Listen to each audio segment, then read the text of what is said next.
안녕하세요.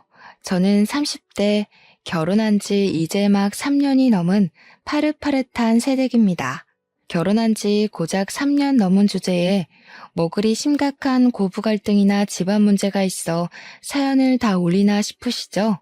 이 이야기는 하루 종일 해도 모자랄 만큼 저에게는 아주 큰일이었는데요. 모든 일이 깔끔하게 처리된 이후 돌이켜 생각해보니 재미가 있긴 했네요. 제가 들려드릴 이야기는 갖은 수를 다 쓰고 자기 하고 싶은 대로 눌어붙으려던 시모의 이야기랍니다. 3년 동안 정말 많은 일이 저에게 일어났고 우리 시모한테 당한 일이 너무 많아서 하나하나 풀기 벅차지만 그래도 결과적으로 지금은 행복한 일상을 차지했습니다. 그런 기념으로 남편이랑 같이 맥주 한잔 하면서 이야기하다가 이런 곳에 사연을 올려보면 어떨까 싶어서 올려보게 되었어요. 그럼 제 이야기 지금부터 시작해 보도록 하겠습니다. 저는 어릴 때 아주 평범한 집에서 남들과 다를 것 없는 일상을 살면서 하루하루를 보냈습니다. 어릴 때는 미술 학원을 다니며 친구들과 그림을 그리는 것보다는 노는 것에 집중해서 하루하루를 보냈고, 초등학생이 되었을 때는 동네 골목대장이었어요. 저학년 때까지만 해도 잔병치레가 많았지만 고학년이 되면서부터 그 누구보다 튼튼했기에 허구한 날 놀이터에서 친구들과 노느라 정신이 없었죠. 피아노 학원을 다니는 친구를 따라 피아노를 배우기도 했고 태권도를 다니던 친구가 부러워 태권도를 따라다니기도 했습니다. 그저 친구들이랑 노는 게 좋아서 이것저것 배웠습니다. 부모님께서는 외동딸인 저를 위해서 물심양면 아끼지 않고 지원을 해주셨습니다. 물론 아주 어린 시절의 이야기이기 때문에 가능했던 일이기도 했지만요. 우리 아버지께서 어떠한 사건으로 인해 팔 한쪽 신경을 다치기 전까지 저희 집에는 늘 웃음이 끊이지 않았었죠. 저희 동네는 서울에서도 외곽 쪽에 있는 동네였습니다. 경기도와 인접한 동네에는 야트막한 산이 꽤 많았고 동네 사람들은 그곳에서 약수물을 받아 가기도 하고 운동을 하기도 했습니다. 초저녁에 아버지께서 운동 겸 약수물을 뜨러 간다고 하시기에 놀고 싶었던 저는 아버지를 따라 나섰습니다. 초저녁이라고는 하지만 해가 길어진 시점이었기에 날은 밝았고 친구들이랑도 자주 놀러 다닌 산이었기 때문에 겁없는 초등학생에게는 무서운 곳이 아니었습니다. 하지만 동네에 화두가 된 문제가 하나 있었는데 바로 들개, 즉 유기견들이 하나둘 늘어나고 있었다는 점이었어요.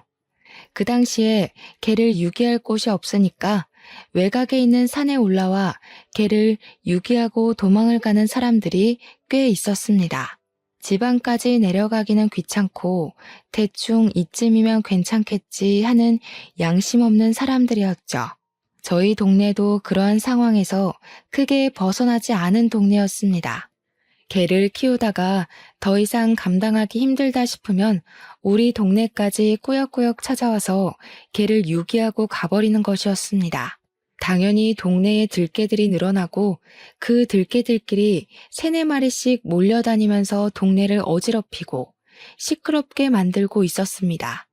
오죽하면 동네에 들깨주의보가 다 내릴 정도로 시끌시끌했으니까요. 저는 태생이 겁이 많고 소심한 아이였지만 초등학생이 된 이후 친구들과 어울려 다니면서 센 척을 하고 다녔어요. 괜히 어깨 으스대면서 내가 제일 잘해, 나는 다 할 수 있어 하는 그런 친구들 있잖아요. 그게 바로 저였습니다. 들개가 위험하니 아빠 옆에서 떨어지지 말라고 신신당부했던 어머니의 말은 쏙 까먹어버리고 저는 도토리를 줍기 시작했습니다. 아버지는 물통을 들고 앞으로 쑥쑥 걸어나가고 계셨고 저는 뒤를 설렁설렁 쫓으면서 도토리를 줍고 있었습니다. 그래도 산이 아파트와 연결이 되어 있었기 때문에 이 정도 거리는 괜찮겠다 싶었던 거였죠. 한참을 정신없이 바닥만 보면서 도토리를 줍고 있는데 뭔가 이상한 기척이 뒤쪽에서 느껴지는 것이었습니다. 슬며시 뒤를 돌아보니 진돗개 같은 들개 한 마리가 저를 빤히 보고 있는 게 아니겠습니까? 순간 저도 겁을 먹었던 터라 가만히 그 들개가 지나가거나 하는 걸 기다렸어야 했는데 소리를 꽥 지르고 도망을 간다고 뛰었던 겁니다. 저의 겁먹은 모습을 본 들개는 그때부터 태세를 전환해서 저를 보고 이빨을 세우고 으르렁거리면서 저를 쫓아오기 시작했어요. 제가 더 빨리 뛰기 시작하니까 저를 보고 자극을 받은 건지 제 뒤를 정말 미친 개처럼 달려서 따라오는 겁니다. 차라리 저한테 장난을 치자고 놀자고 쫓아오는 거면 대충 도토리 던져주고 도망을 갔을 텐데 으르렁거리는 소리가 정말 무서웠습니다. 제가 소리를 지르면서 악을 막 써대고 도망을 가니까 저를 위험한 것으로 인식을 했는지 입을 벌리면서 저를 물겠다고 입질을 하는데 진짜 너무 공포였어요. 뾰족한 그 이빨이 저를 향해 달려오는데 정말 너무나도 무서웠죠. 한참을 소리를 지르면서 산 정상을 향해 달려가고 있는데 주변 사람들과 아빠가 제 목소리를 듣고 헐레벌떡 내려오고 계셨어요. 마음의 안도감을 느낀 그 순간 들개가 제 다리를 콱 물어버린 겁니다. 너무 아픈데 너무 무서워서 그 아픔이 온전히 느껴지지 않더라고요. 정신없이 울고불고 난리를 치는 와중에 아빠가 들개를 저에게서 떨어뜨리려고 노력을 하셨죠. 개를 막 발로 차고 잡아서 떨어뜨리려고 하는데 이 들개가 악물고 제 다리를 놓아주지 않는 겁니다. 아빠가 소리를 치면서 달려드니까 갑자기 들개가 잡고 있던 아빠의 팔을 확 물어버린 거예요. 아빠는 그 와중에도 저한테 괜찮냐고 계속 물어보시고 저는 울고불고 아빠 팔에서 철철 나는 피를 보고 소리만 꽥꽥 지르고 있었어요. 주변에서 사람들이 너무 막대기 같은 걸 가져와서 개한테 휘둘렀고 사람이 몰리자 개는 황급히 도망을 갔습니다. 주변 사람들이 저를 달래고 아버지의 상처를 살피고 결국 119를 불러서 저희는 병원으로 옮겨지게 되었습니다. 개가 병을 옮길 수도 있다면서 병원에서 주사도 여러 대 맞아야 했고 다행히도 저는 살이 토실하게 오른 다리를 물려 상처를 꿰매기만 하면 됐어요. 하지만 아버지는 팔에 있는 신경을 다치게 되어서 신경을 봉합하는 수술을 해야만 했습니다. 안타깝게도 수술이 성공적으로 이뤄지지 않아 아버지의 팔이 많이 다치게 되었죠. 왼손 팔꿈치 아래부터 신경을 다친 터라 감각이 제대로 돌아오지를 않고 손을 덜덜 떨게 되신 겁니다. 최악의 상황으로 치닫게 된 건 저희 아버지가 왼손잡이셨고 직업이 용접공이었다는 사실이었습니다. 벌벌 떠는 손으로 용접을 제대로 할 수 없게 되었으니 아버지께서는 일을 하지 못하게 되신 거죠.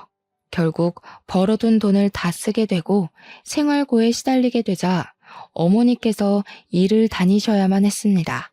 그때만 해도 맞벌이라는 게 생소했고 어머니께서 일을 해도 벌어오는 돈이 많지 않아서 가족들은 모두 힘에 부치는 생활을 해야 했어요. 아버지는 용접 일을 할 수 없게 되자 본인 스스로 자괴감이 드셨는지 집에서 매일 퍼질러 잠만 주무시고 술만 드시고 하셨습니다. 그 꼴을 견디다 못한 어머니께서 누워있는 아버지를 향해 울분을 뱉으셨어요. 더 이상은 너랑 못 살겠다. 허구한 날 잠이나 퍼질러 자고 집안은 개판이고 내가 시장에서 나물 팔아가면서 우리 세 가족 입에 풀칠하기도 힘든 푼돈 버는데 너는 술이 목구멍으로 들어가니? 이렇게는 나도 더 이상 살기 힘들어. 우리 그냥 다 같이 콱 죽자 죽어. 그 말에 아버지한테는 엄청나게 큰 충격으로 다가왔었나 봐요. 항상 웃음이 끊이질 않던 엄마 얼굴에 그림자가 드리운 것도 일부러 모른 척하고 살았었는데 아버지는 그 길로 정신을 차리기 시작했습니다. 그때부터 오른손으로 모든 걸 연습하기 시작하셨어요.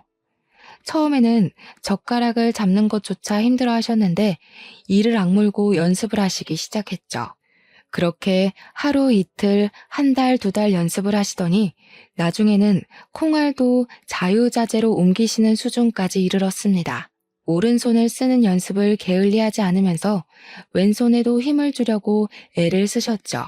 시간이 지나고 긴 노력 끝에 용접 2를 오른손으로 할 수 있을 때까지 연습을 하셨고, 처음 수준에는 못 미치지만 오른손으로 용접 2를 해낼 수 있게 되었습니다. 우리 아버지는 예전처럼 다시 활기를 찾고 일을 하기 시작하셨죠. 물론 처음부터 바로 일을 시작할 수 있었던 건 아니고요.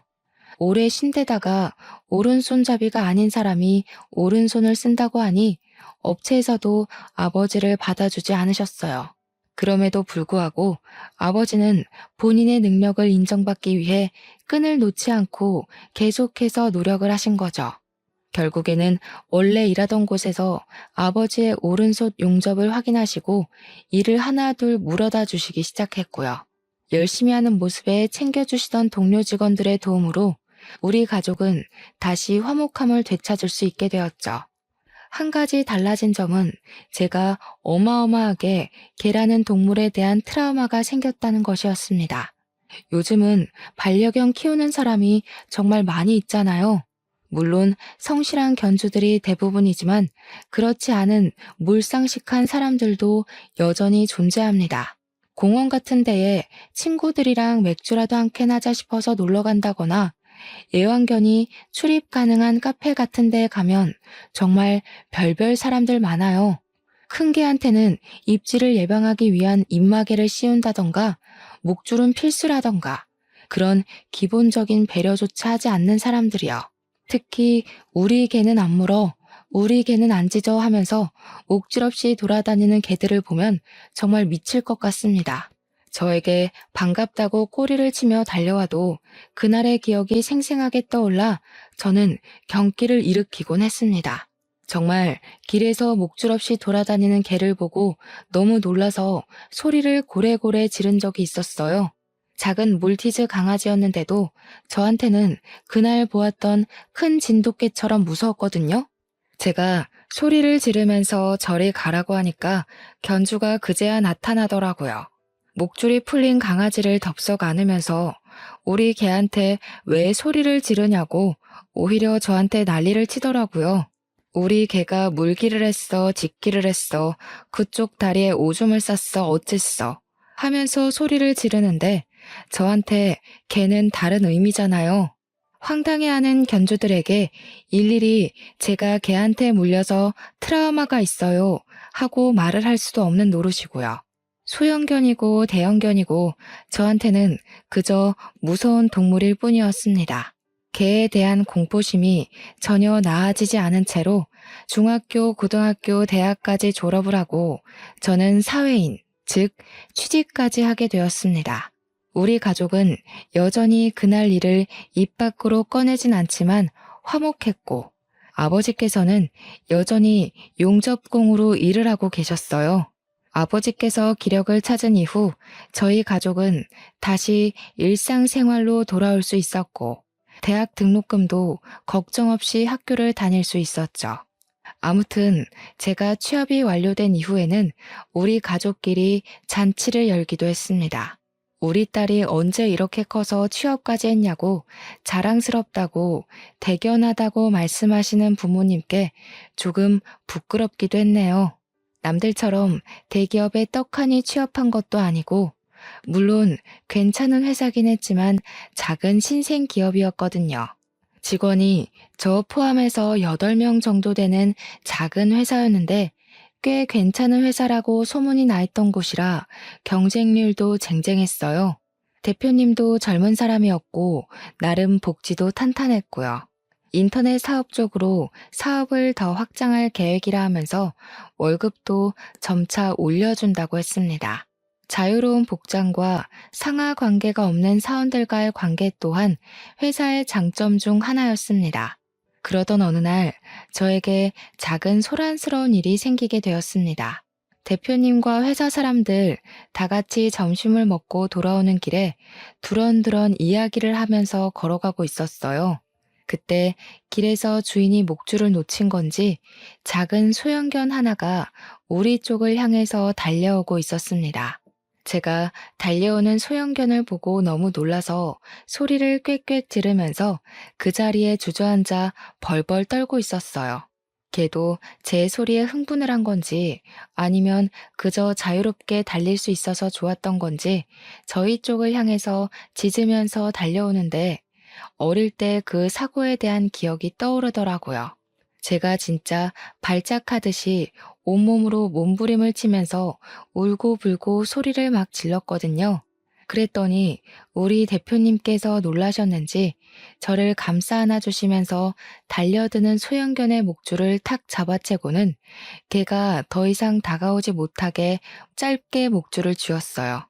걔도 목줄이 잡히고 나니까 계속 짖고 있었고, 저는 놀래서 숨만 헐떡이면서 아무것도 못하고 앞이 캄캄한 상태로 있었습니다. 회사 사람들도 제가 갑자기 발작을 하니까 너무 놀라서 괜찮은 거 맞냐고 숨 천천히 쉬어보라고 119라도 부를까 하면서 난리가 난 거죠. 눈물에 콧물에 완전 얼굴이 난리가 나고 제가 숨도 못 쉬고 막 꺽꺽거리고 있으니까 견주가 황급히 달려오더라고요. 우리 개가 물었어요? 하면서 제 몸을 막 보더니 물린 건 아닌 것 같은데 이러더라고요. 회사 사람들이 다 쳐다보고 있으니까 견주가 민망했는지 대표님한테 가서 목줄을 확 채가더니 우리 애 잡아줘서 고마워요 하고 가려는 거예요. 저는 솔직히 정신이 없는 상태였기 때문에 그러든가 말든가 정신을 차리려고 애쓰고 있던 상황이었고요. 회사 사람들은 나서지도 못하고 저 사람 너무 경우 없다 하고 있는데 대표님이 그 견주 아저씨를 부르더라고요. 저기요, 목줄을 잘 챙겨서 다니셔야죠. 위험하지 않습니까? 하면서 따지듯이 물어오니까 견주가 황당해하는 거예요. 큰 개도 아니고 작은 수영견이 반갑다고 달려가서 꼬리치고 놀자고 하는 건데 위험하긴 뭐가 위험하냐고요. 그냥 귀엽다 해주면 되는 거지. 뭘 그렇게 예민하게 울고불고 난리를 치냐고 저를 보면서 그러대요? 만만한 게 여자다 이거겠죠. 그러면서 아무튼 앞으로 목줄 잘 챙기고 다니면 되지 하면서 저한테 사과도 없이 가려고 하더라고요. 대표님이 빤히 그 아저씨를 쳐다보니까 자기도 오기가 생긴 건지 뭔지 저를 보면서 딱 그러는 겁니다. 뭘 이런 걸로 무섭다고 저지랄이야? 젊은 사람이 너무 오버해도 안 돼. 이러는데 대표님이 열이 받으셨나 봐요. 아저씨, 걔를 무서워하는 사람도 당연히 있을 수 있다고. 1차적인 책임은 목줄 놓친 아저씨라고. 병원 갔다 와서 문제 있으면 병원비 청구할 거니까 번호 내놓고 가라고 손을 내미니까 견주가 황당해하는 겁니다. 뭘 이런 걸로 병원을 가네마네 하고 앉아있냐면서 너네 전부 다 무슨 나이롱 환자 모임이냐, 사기단 아니냐, 삿대질하고 난리가 났더라고요. 회사 사람들도 전부 아저씨 말 다 했냐고, 누가 누구한테 큰 소리 치는 거냐고 다들 제 편을 들어주시고 나섰습니다. 결국 아저씨가 한창을 구시렁거리다가 대표님께 전화번호를 딱 전해주고는 침을 칵 퇴뱉고 가시더라고요. 너무 열받고 짜증나고 길거리에서 이런 일을 겪었다는 게 수치스러운 와중에도 대표님이 너무 든든해서 고맙더라고요. 저한테 걔 무서워해요? 하고 물어보시는데 회사 사람들도 전부 궁금한 얼굴로 저를 보고 있더라고요. 그래서 어릴 때 크게 물려서 많이 다쳤었다고, 그래서 트라우마가 있다고 이야기를 하면서 들깨한테 물린 이야기를 했어요. 회사 사람들도 전부 너무 무서웠겠다, 물려서 아팠겠다 하는데 그때가 여름이라 반바지를 입고 있었거든요. 제가 다리를 물려서 종아리에 꿰맨 자국이 흉터로 그대로 남아 있었어요. 그거 보여주면서 여기가 물린 흉터거든요. 어릴 때라 꽤 많이 꿰맸고 아버지께서도 크게 다치셨었다고 다 이야기를 했죠. 회사 사람들도 전부 너무 아팠겠다, 무서울 만하네 하면서 공감을 해주셨고 대표님도 그래도 이 정도라 다행이라고 큰 개였고 어린아이 시절이었으니까 놀랬겠다고 했어요. 그래서 오늘 도와주셔서 너무 고마웠다고 막 이야기를 하니까 대표님이 저한테 고마우면 나중에 커피라도 사요 하시는 거예요. 당연히 사드려야지, 두 잔, 세 잔 사드려야지 싶어서 회사 도착하자마자 배달 앱으로 커피를 주문해서 회사 사람들 것까지 준비를 했죠. 그래봐야 8명이니까 이 정도는 살 수 있지 않나 싶었거든요. 배달이 도착하고 회사 사람들한테도 도와주셔서 감사했다고 인사하면서 커피 한 잔씩 돌리고 대표님은 따로 파티션 되어 있는 공간을 쓰셔서 그쪽으로 한 잔을 가져갔어요. 대표님, 커피 대령했습니다 하면서 평소 즐겨 드시는 아메리카노를 딱 책상에 올려두니까 대표님이 피식 웃으시더라고요. 우와, 지은 씨 되게 눈치가 없네 하는데 순간 우리 대표님이 달달한 커피만 즐겨 드셨나 싶더라고요. 그래서 아메리카노 드시지 않으세요? 하니까 대표님이 한숨을 쉬면서 아니라고, 이렇게 사라는 게 아니었는데 아무튼 잘 마실게, 나가봐 하시더라고요. 대표님이 무슨 말을 하시는지 잘 몰라서 그냥 맛있게 드세요 하고 나왔죠. 영 찜찜해서 대학교 친구들과 있는 단톡방에다가 우리 대표 속셈이 뭐야? 하면서 글을 올렸더니 친구들이 저한테 눈치 없다고 한마디씩 하는 겁니다. 지은아, 그거 그린라이트잖아. 지은이 못소리였지? 모태솔로 티를 아주 팍팍 낸다, 팍팍 내. 지은아, 눈치 좀 키우자. 다들 이러더라고요. 그린라이트? 순간 우리 대표님이 나한테 관심이 있다고? 하면서 자리에서 벌떡 일어나고 말았어요. 회사 동료분께서 왜 그래? 똥 마려워? 하시는데 귀에 들려오지가 않더라고요. 우리 대표님이 나한테 관심이 있었을 줄이야. 어느 누가 상상이나 했겠습니까? 분명 우리 회사 사람들도 죄다 눈치가 없어서 몰랐을 거예요. 그때부터 막아 낀 사람처럼 그린라이트라는 말에 꽂혀서 정말 아무것도 눈에 들어오지가 않는 겁니다. 회사 동료가 일을 시킨다고 지은 씨 하고 불러도 못 알아듣고 복사기 10장 복사해야 되는데 100장 누르고 멍 때리고 있고 한번 대표님이 의식되고 나니까 진짜 얼빠진 사람처럼 대표실에서 눈을 못 떼겠더라고요. 물론 대표님이 저한테 그린라이트가 맞는다고 인정을 해준 것도 아닌데 혼자 김칫국부터 사발로 들이킨 거죠. 그렇게 며칠을 실수만 반복하다가 무슨 일이 일어났게요? 당연히 대표실로 호출이 되었습니다. 실수만 하다가 면담이 잡히게 된 것이었죠. 대표님이 걔 때문에 혹시 트라우마가 심해져서 일에 집중을 못하는 거냐고 저한테 솔직하게 이야기를 해보라고 하더라고요. 솔직하게 말하라고 했으니까 진짜 솔직하게 말을 해야겠다 싶어서 사실은 대표님 때문에 집중을 못하는 거라고 말씀을 드렸어요. 저한테 커피 마시자고 한 게 그린라이트였냐고 제가 눈치 없게 굴었다는 게 그 뜻 맞냐고 물어보니까 대표님도 당황하시더라고요. 아무래도 제가 대놓고 물어볼 거라고는 전혀 상상도 못 하셨기 때문이었을까요? 한참을 말없이 머리만 긁적이시던 대표님께 친구들이 그랬다고 이야기를 했어요. 친구들이요. 대표님이 그 말씀하신 게 그린라이트래요. 그래서 집중이 안 돼서 신경 쓰여서 계속 실수를 했어요. 하니까 대표님이 웃더라고요. 신경이 쓰였으면 반쯤은 성공한 거네 하시면서 그린라이트 맞다고 저한테 퇴근하고 밥이나 먹자고 하시대요. 바로 치고 들어올 줄은 생각도 못했던 터라 얼굴은 홍당무처럼 빨개져가지고 고개만 끄덕였죠. 회사 사람들이 저한테 대표님한테 많이 혼났어? 얼굴이 새빨개지면서 걱정을 하는데 웃음이 터질 것 같아서 괜찮다고 화장실 다녀올게요 하고 자리를 떴어요. 나중에 알게 된 사실인데 제가 혼나고 혼자 울려고 화장실 간 줄 알았다고 하시더라고요. 그날 저녁은 매우 성공적으로 끝났고 그 다음 주부터는 주말에 몰래 만나서 데이트를 하기 시작했습니다. 생각보다 가치관도 잘 맞고 취미나 성향이 잘 맞는 사람이었어요.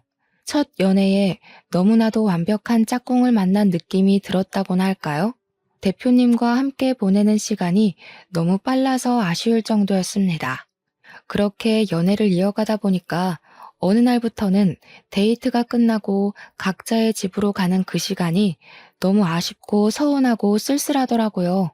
그럴 때 결혼을 해야 완벽한 거라고 대표님이 저에게 프로포즈를 했고 연애 8개월 만에 결혼을 하기로 약속을 했습니다. 회사 사람들 모르게 연애하는 재미가 스릴 있고 좋았는데 이제 부부가 되면 그것도 끝이겠구나 하면서 아쉬워하기도 했죠. 상견례를 마치고 식장을 잡고 드레스를 고를 때에도 우리가 진짜 결혼을 하는 건가?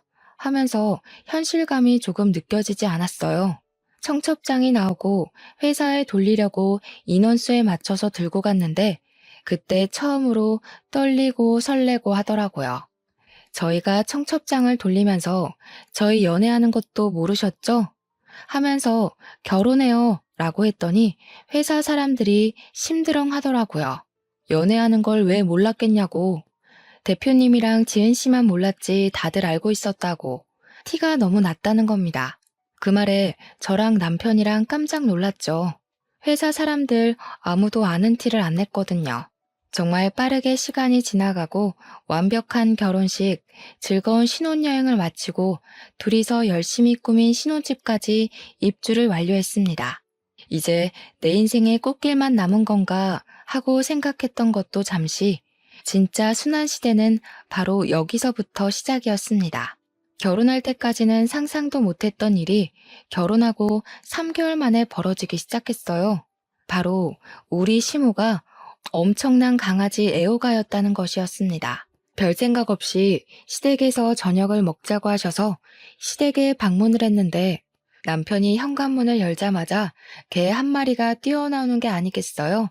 예상치 못한 일에 제가 너무 놀라서 으악 소리를 지르면서 현관문에 주저앉아 버렸어요.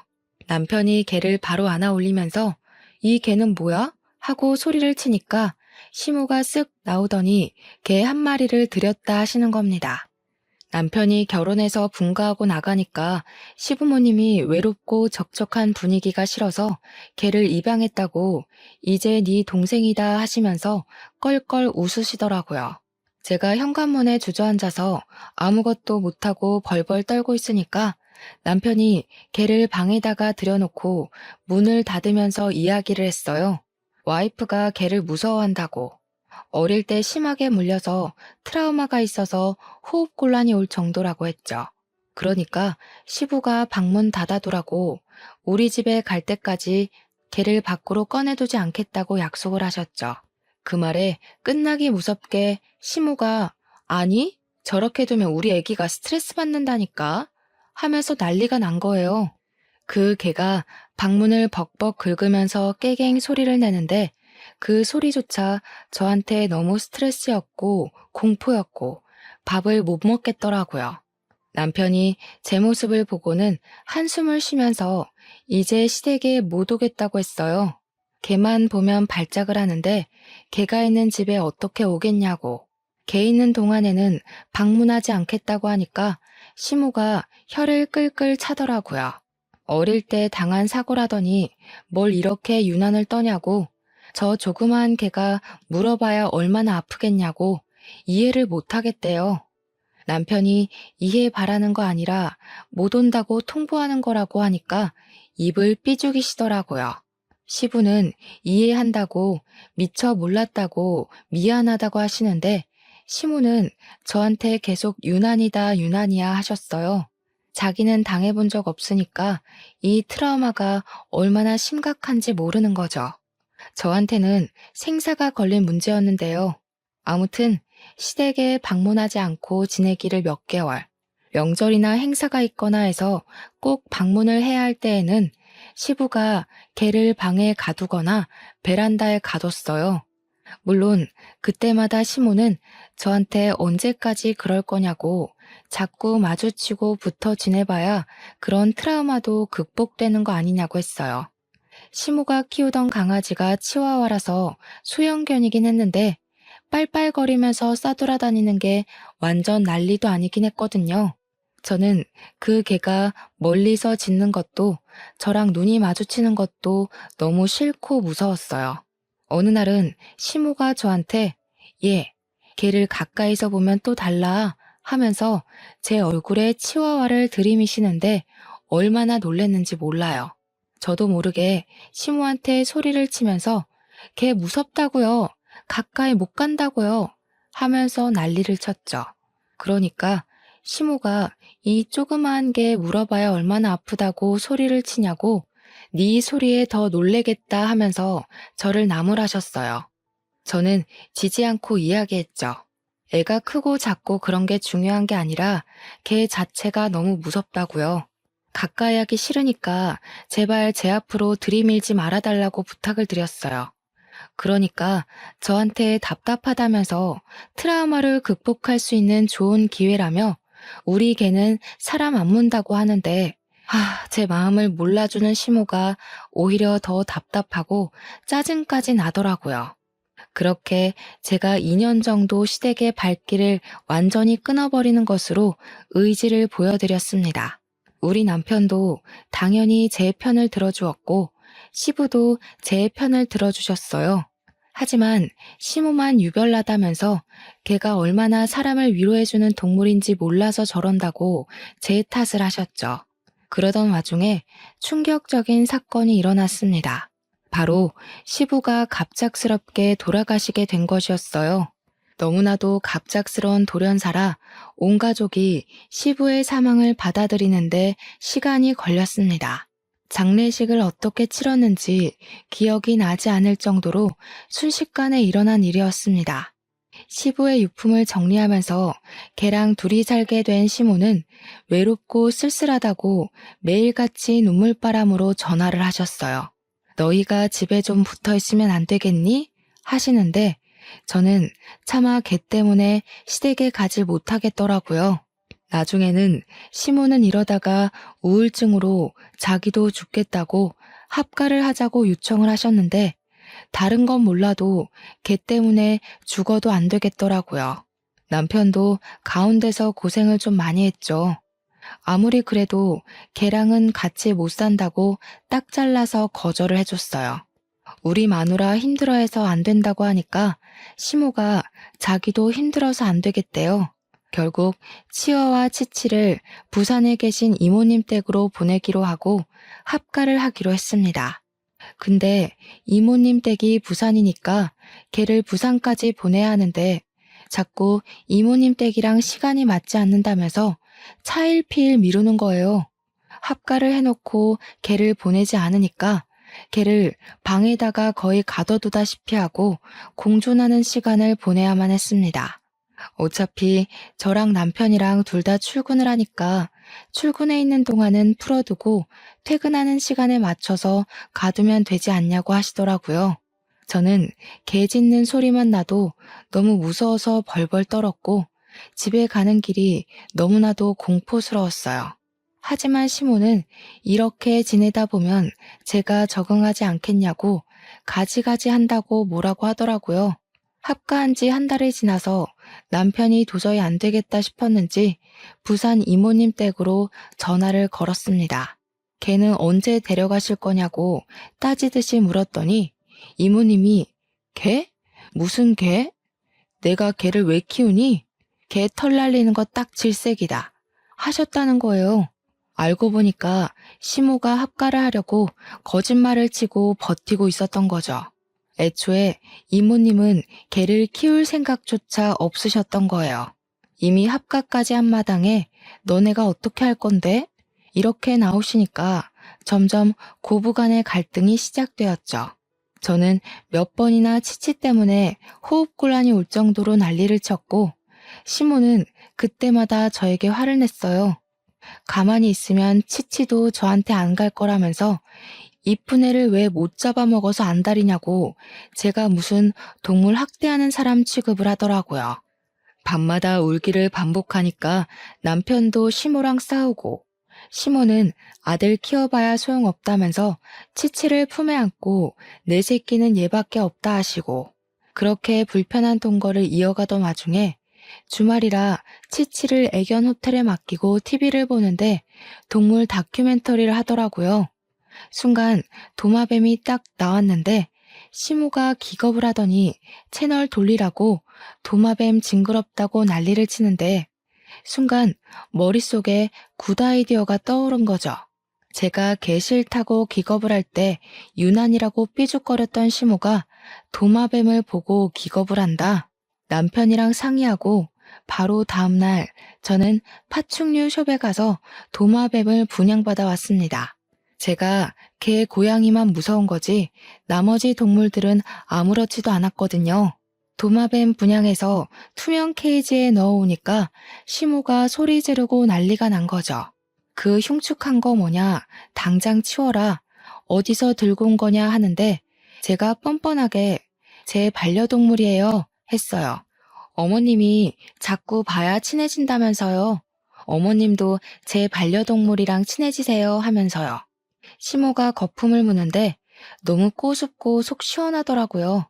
시모가 또 벌레라면 기겁을 하는데 도마뱀 먹이려고 귀뚜라미도 한 상자 사왔거든요. 그 통은 뭐냐고 귀뚜라미 잔뜩 들은 통 보더니 뒷걸음질 치면서 난리가 난 거죠. 우리 뱀뱀이 밥이에요. 뱀뱀이한테 하나 줘보실래요?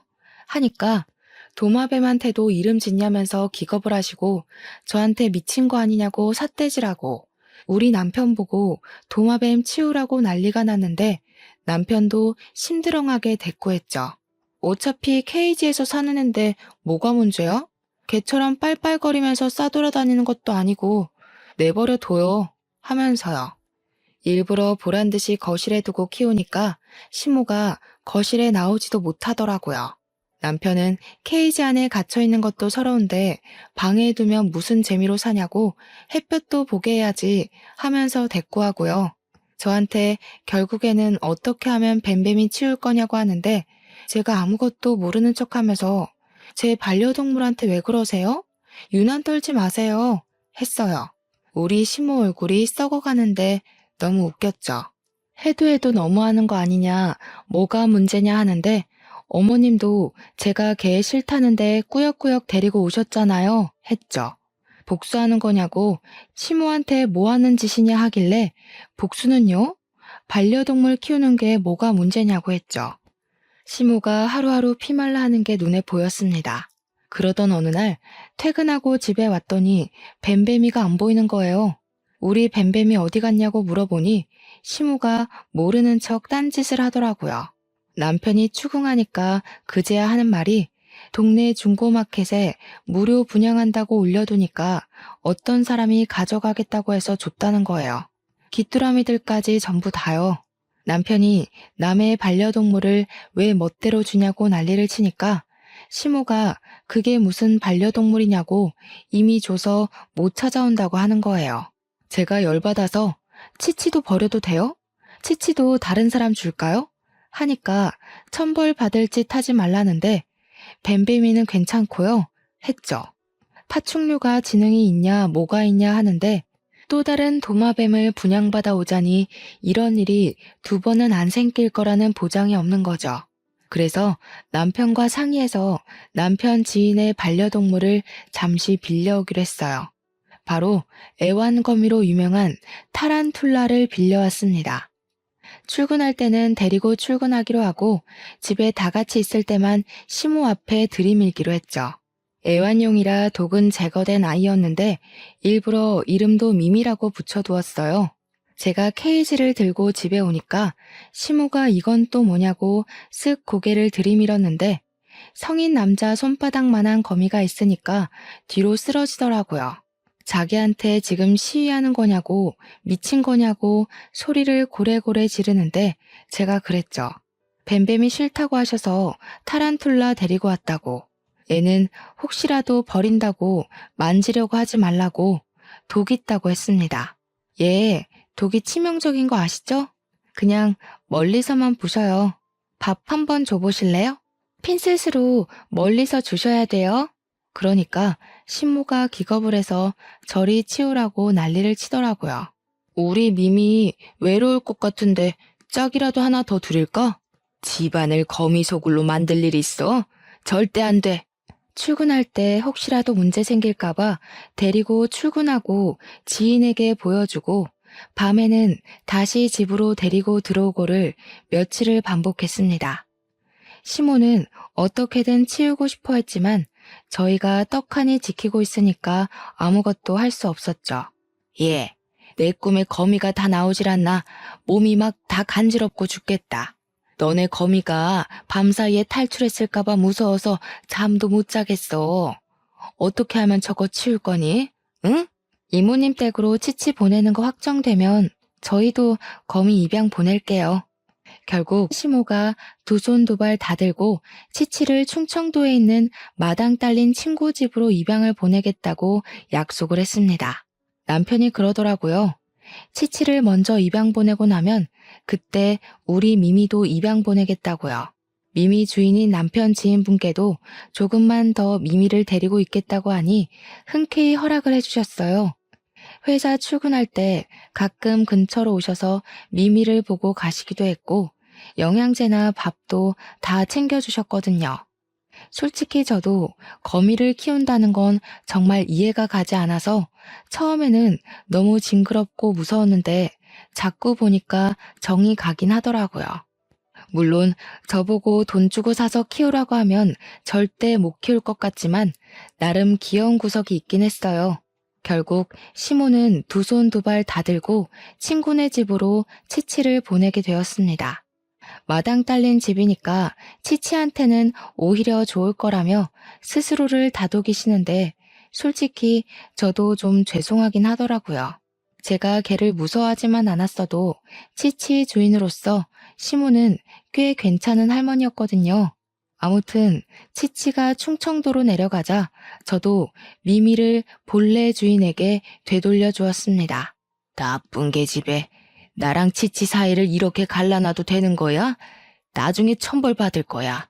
표독스럽게 저를 째려보면서 이야기를 하시는데 저나 남편의 마음도 그렇게 편하지만은 않았어요.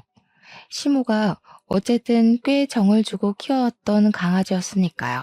근데 저도 나름 변명을 하자면 애초부터 거짓말을 치고 합가를 한 것이었으니까 강아지를 꼭 키워야 한다고 했다면 합가 자체를 안 했을 거예요. 차라리 시모의 집을 좀 줄여서 우리 집 근처로 이사를 오라고 했겠죠. 밖에서 자주 시간을 보내면 덜 외로우실 테니까요. 어설픈 거짓말로 저희를 속이고 모든 걸 손에 쥐려고 했던 시모가 더 나쁜 것 아니겠어요? 그 뒤로 시모는 충청도에 있는 친구네 집으로 자주 내려갔습니다. 치치가 잘 살고 있는지 시모를 그리워하는 건 아닌지 확인을 해봐야겠다고요. 그러면서 자연스럽게 집안일은 하나도 신경을 쓰지 않으시더라고요. 저한테 매정한 년, 나쁜 년 이러시면서 별거에 다 갖다 붙이는 거예요. 제가 집 청소를 퇴근하고 매번 하기가 힘들잖아요. 주말에 몰아서 하곤 했거든요. 그러면 저한테 잔소리가 하고 싶으셔서 개털도 안 날리는데 집이 왜 이렇게 더럽냐고 반찬 투정하시면서 내가 다 늙어서 이런 밥상 받아야 하나? 너는 애가 빨라도 제대로 못 살아서 어디다 쓰겠냐? 그 뒤에 꼭 이 말을 덧붙이셨어요. 개 싫어할 때 알아봤다. 개 싫어하는 사람 치고 제대로 된 사람 못 봤다. 우리 남편이 보다 못해 화를 냈습니다. 엄마, 다 늙어서 자식한테 버림받고 싶어서 그래? 내 와이프한테 왜 그러는데? 그러는 엄마는 걔 좋아한다는 사람이 청소도 빨래도 음식도 왜 하나도 안 하는데? 문제 있는 거 아니야? 그 말에 시모가 엉엉 울면서 아들놈도 자기 편 안 들어준다고 서럽다고 난리를 치더라고요. 남편이 그렇게 걔가 좋으면 걔 끼고 살라고 집 하나 얻어주겠다고 하니까 그제야 분가는 싫은지 조용해졌어요. 남편이 시모한테 집안일 중에 하나 맡아서 하라고 언제까지 가만히 있을 거냐고 하니까 시모가 처음에는 다 늙어서 내가 그런 거 왜 해야 되냐고 하더니 그럴 거면 분가하자 합가 못하겠다 하는 남편의 말에 조용히 청소랑 빨래랑 도와주시더라고요. 가끔 치치 보러 충청도 가는 걸 위안 삼으시면서요. 어느 날은 넌지시 저한테 치치 사진 좀 볼래? 하면서 말을 걸어오시길래 사진 정도야 괜찮겠다 싶어서 그러겠다고 했어요. 시모도 많이 외로우셨나 보더라고요. 우리 치치가 똑똑한 강아지였어. 이거 봐라. 마당 딸린 집 가더니 신나서 하루 종일 뛰어논다더라. 아파트 살 때 방에 갇혀 있어서 그런지 마당 딸린 집이 확실히 걔한테는 좋은 것 같아. 치치가 사료 먹는 것도 엄청 잘 먹지? 예뻐 죽겠네. 저한테 개 자랑을 하시는데 조금 미안한 마음이 들긴 했지만 걔랑은 같이 못 살겠더라고요. 시모가 제 트라우마를 조금 더 이해해 줬으면 하는 마음이 드는 요즘입니다. 나중에, 정말 나중에 제가 트라우마를 극복하고 제대로 치료가 된다면 그때는 시모와 함께 유기견 입양에 대해 고민해 보려고 해요. 그날이 올 때까지 저도 남편의 조언에 따라 심리 상담도 받고 마음에 있는 병을 치유해 보려고 합니다. 앞으로 우리 부부와 고부간의 사이를 응원해 주시고 저의 심리 치료도 응원해 주시면 감사하겠습니다.